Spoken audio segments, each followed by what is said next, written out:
How's it going, y'all? TitonsFan920, and today we're here halfway through Theros Beyond Death spoiler season, and I figured, even though I plan on doing a top 10 video at the end of spoilers, it would kind of be interesting to do one now, so that way we can see the first half of spoilers, see kind of get an early ranking of where we think they're going to be at, and then later, once we have the whole full spoiler, see if these, if everything kind of gets shaken up in any way, or if they change.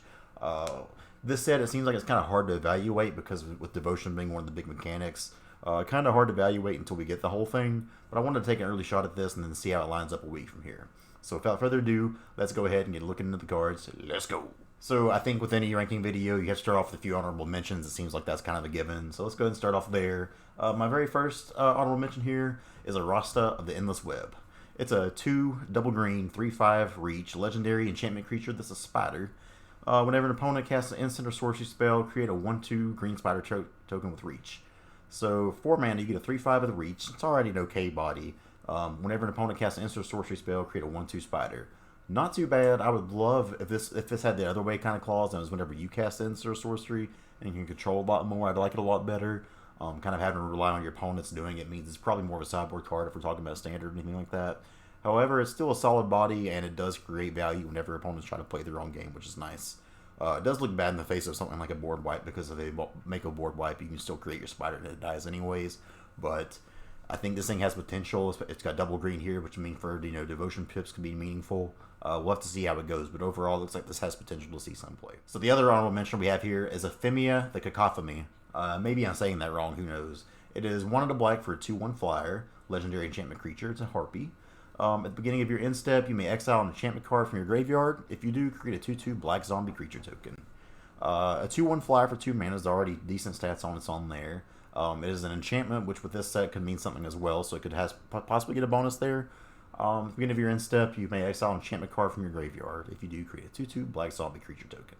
Now, having enchantments in your graveyard to fuel this, and I think this is going to kind of be one of a build-around cards.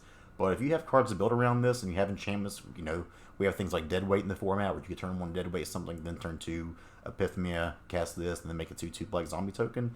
You're going to get a lot of value just for 2 mana here.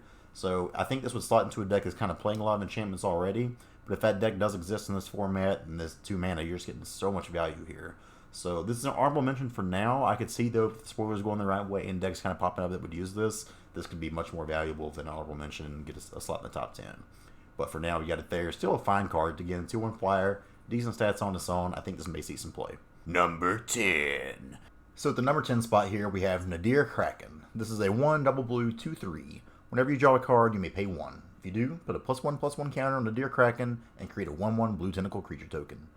First off, this thing makes tentacle tokens, which are already just cool, but we'll get past that later. So 1 double blue. This gets a 2 pips for devotion and blue, which should be pretty important in this set. We'll keep mentioning that over and over and over again. 2/3 body, nothing exciting, but it's okay. I feel like this is going to be a really good sideboard card for control decks, though. After game 1, they'll board out a lot of removal here. You slide this in here. So let's just take a look at it. Whenever you draw a card, you may pay 1. If you do, put a +1/+1 counter on the Nadir Kraken. So already, this thing is going to be growing. It's a 2/3 to start off with, but then a 3/4, 4/5. That's a pretty sizable body, one that can scale it pretty quick. If the whole time you're doing this, you're also just taking 1/1 tokens, you're going to be making a pretty wide board, so you can use that for attacking or blocking depending on the build of the deck, and this thing just kind of grows on its own, become a must-answer threat. This is anytime you draw cards too, not just on like your draw step. So if you're playing a deck that has extra card draw here, you can maybe use this as a combat trick to draw a card, pay 1, put a counter on here, and really just surprise them, folks. So I'm not sure if this will be see standard play, but I think this has potential, something pretty cool. I think it's a good one. Number 9. So at number 9 here, we have Drag to the Underworld. It's a 2 double black instant. This spell costs X less to cast, where X is your devotion to black, destroy target creature. Now, in its face, 2 double black to destroy a creature, not very good. I think decks that's going to be playing that kind of cost aren't going to play this card whatsoever. However, if devotion is a thing, and again, keyword in a lot of these cards here is good. We have things like Tiramet that looks pretty good. You have Gary coming back now, who, spoiler alert, Gary's not on the list, but in our hearts, he's number 1. And maybe once we get down to final spoiler season, this thing shows that it's the powerhouse that it used to be. But in a lot of decks, this is going to be a double black murder, and a cheaper murder is probably something you're going to want here. People are already playing Grasping Darkness and things, even like Pioneer.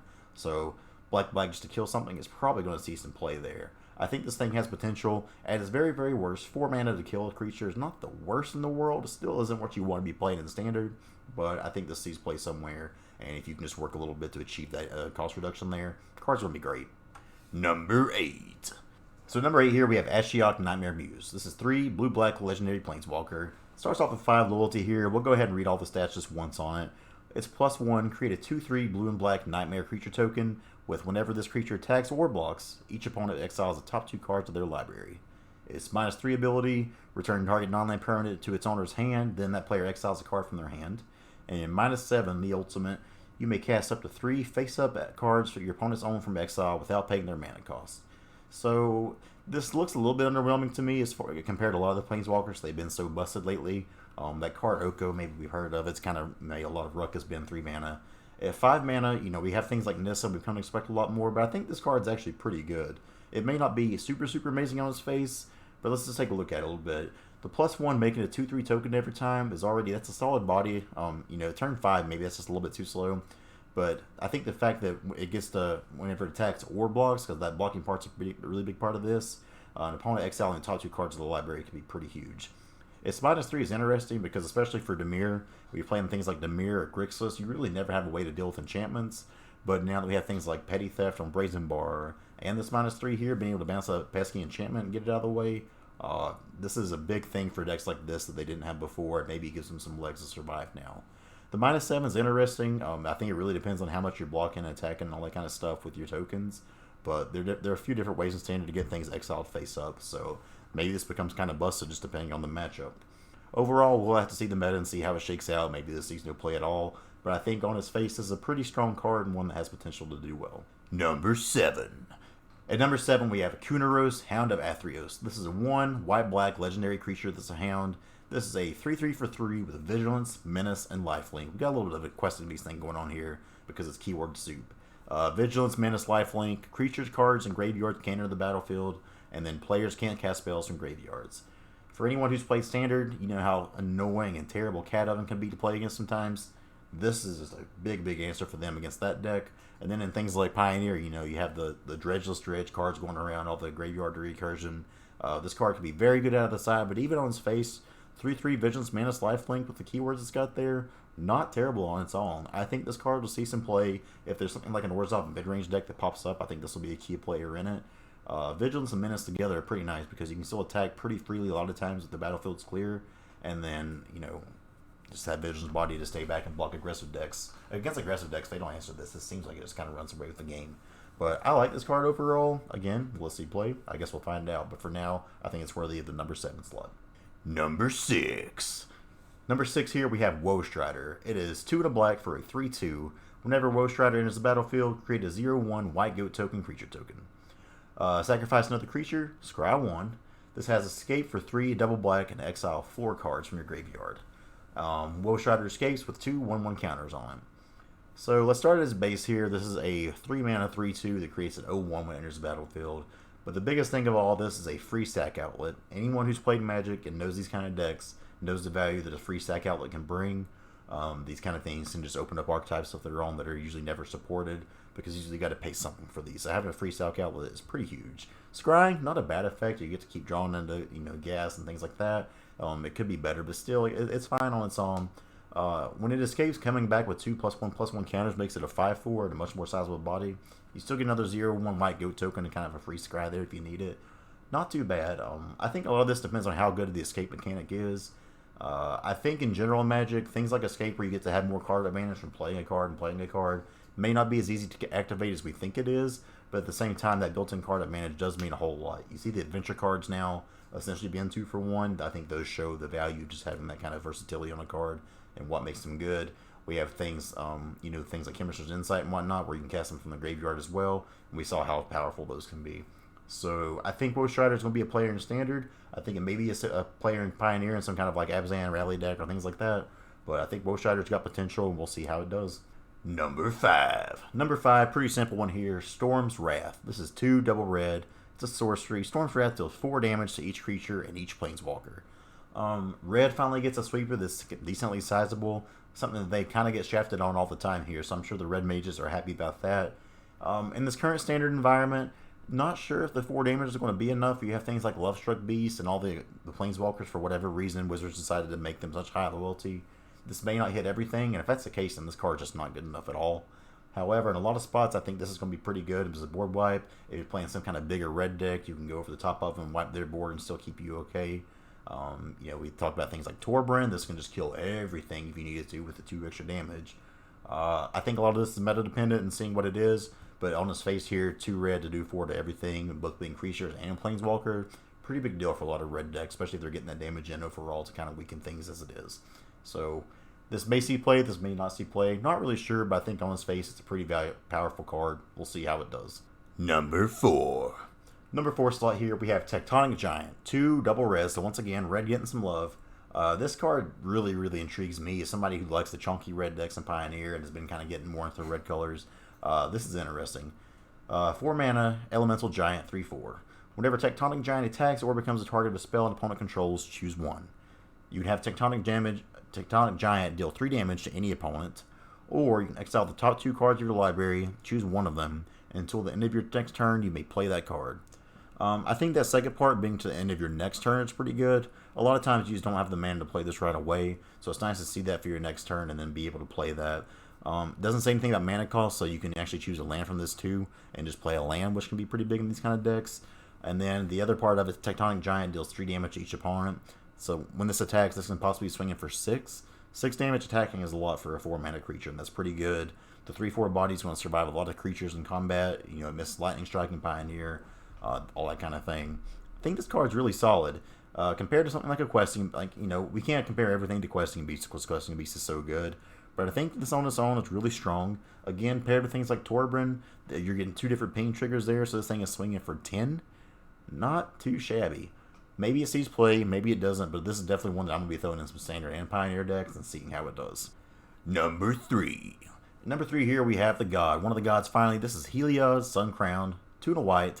You may have heard of this card because of some little combo, it's been going around in Pioneer, people are talking about. Let's read the card first. 2 white, 5/5, indestructible, legendary enchantment creature. As long as your devotion to white is less than 5, Heliod isn't a creature. Whenever you gain life, put a 1/1 counter on target creature or enchantment you control, and you can pay 1 and a white. Another target creature gains lifelink until end of turn. So the combo, for anyone who's been under a rock and hasn't heard of it, you get Walking Ballista out with 2 counters. You have this out, pay 2 to give it lifelink. Ping somebody for 1, put a counter on Walking Ballista. Ping someone for 1, put a counter, so on and so forth. It's infinite. You just do all the things. On its own, though, let's talk about Standard first. I think this still may see play in a white Devotion deck.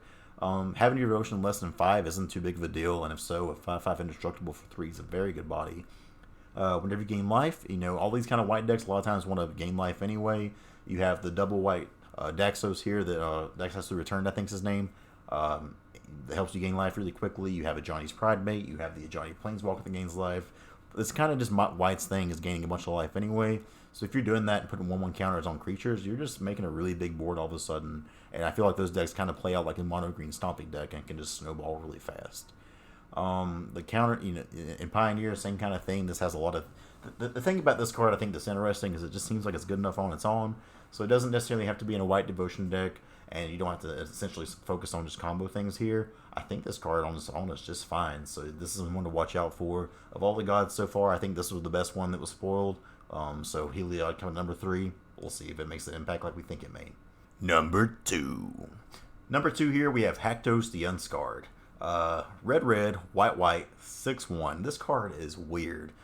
This, for anyone who doesn't know the flavor behind this is Achilles Heel. We'll find out more about this later. So legendary creature, 6/1. Haktos the Unscarred attacks each combat of Fable. Okay, weird for a 6/1. As Haktos enters the battlefield, choose 2, 3, or 4 at random. Okay. Haktos has protection from each of the converted mana costs other than the chosen number. So, this enters the battlefield, you roll a dice, say you roll a 4. Anything that's not converted mana cost 4, this has protection from. So, essentially, protection from almost everything. This is True Name Nemesis E. I know a lot of people hate the protection mechanic, myself included. It's just really annoying to play around. The card's kind of random, and it just seems so weird, and maybe it's terrible. Like, this is one of the most confusing cards I've seen yet. This thing could be absolutely bonkers, or it could be extremely just awful. But I think even though it's a little bit of a by nature random chance of it, Having protection from almost everything is pretty crazy. A 6-1, 6 damage is nothing to scoff at here. If you can just attack for 6 every turn, you can do things like this with Lazov and be able to make this come in and have protection from everything. So that's kind of a cool combo, even though I'm not sure how the heck that mana base would work. But I think this card's going to see some play. People will definitely try it no matter what. If we're talking about devotion here, you got red, white, so in the decks that kind of want this kind of thing, you're putting 2 pips of each color devotion on the battlefield, which is nice. Going to be kind of hard to cast. That's definitely not an easy mana cost to get there, but 6-1 protection from everything pseudo, I think is decent. So Hecto's coming in number 2. We'll see if it's good or not, but it's an interesting, no doubt. Now we go to the big number 1. Number 1. At the top spot, I don't think this is much surprise to anyone here. This is Palooka Unchained. Palooka is a 2, black and a green, 0/0. Palooka enters the battlefield with 6 1/1 counters on it. It escapes with 12 1/1 counters on it. And if damage would be dealt to Palooka while it has a 1/1 counter on it, prevent that damage and remove that many 1/1 counters from it. 1 red-green, Palooka fights another target creature. And then escape 4 black-green, exile 6 cards from your graveyard. So when this thing was first spoiled, I was like reading through the bottom and I kept looking like, okay, well, there's got to be a pretty big downside to this. A 4/4 for 6, or a 6/6 for 4, then a possible 12/12 for 4. That's way too strong. Nope. Palooka just kind of insane. 3 mana to fight a target creature, so you got removal on the stick there. And granted, it'll shrink every time, but you can just get it back later on even bigger and better than before. Just insane. Even on its face, you're just playing a 4/4 for 6. Now, the damage that can be prevented in removing counters thing is interesting, because there are a lot of cards that can punish this. Question B says that damage can't be prevented, so if it were to attack, Palooka would take 8 here, because it would take the initial 4 damage, and then the also 4 damage, or the 4 counters would be removed as well, so essentially taking a... Same with the Stomp. Stomp essentially does 4 damage to this thing.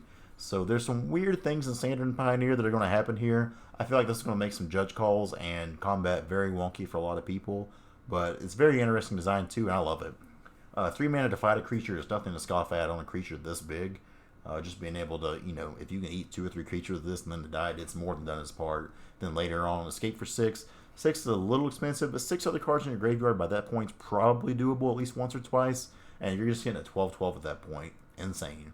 It does have the weakness of not having trample here, so you're going to have to find a way to get that damage through and not have it just be chunk blocked. But overall, this thing just seems like a house, and I can't see a world where this doesn't see some play. It isn't just kind of a powerhouse here. You can play this and Questing Beast in the same deck and just get the beats on. But this is what I got. I think this is the overall number 1 so far. We still have another week of spoilers left, so this can all change. So, hope you guys enjoyed the video. Again, this is my opinion. Maybe I'm completely off base and wrong about this. Wouldn't be the first time. But this is what I think the number 10 is. Would love to see some of y'all's lists, see what cards are intriguing to you, what's powerful to you, and just what excites you overall. We'll come back and look at the final top 10 list of this once we have all the spoilers done. But for now, this is what I got. Hope you guys enjoyed. If you did, like, comment, subscribe, all that kind of stuff. We'll see you next time.